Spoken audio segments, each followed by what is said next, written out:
तर आपण पाहणार लातूर ही सर्वात जुना ऐतिहासिक समजला जाणारा गांधी चौक आर्य समाजचा 88वा वार्षिक उत्सव 3, 4 व 5 एप्रिलपासून सुरू झाला।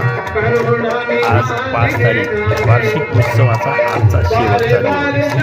दुसऱ्या सत्रात म्हणजे संध्याकाळच्या वेळी राजस्थान येथील कैलाशजी कर्मठ यांनी भजनाच्या सोबतच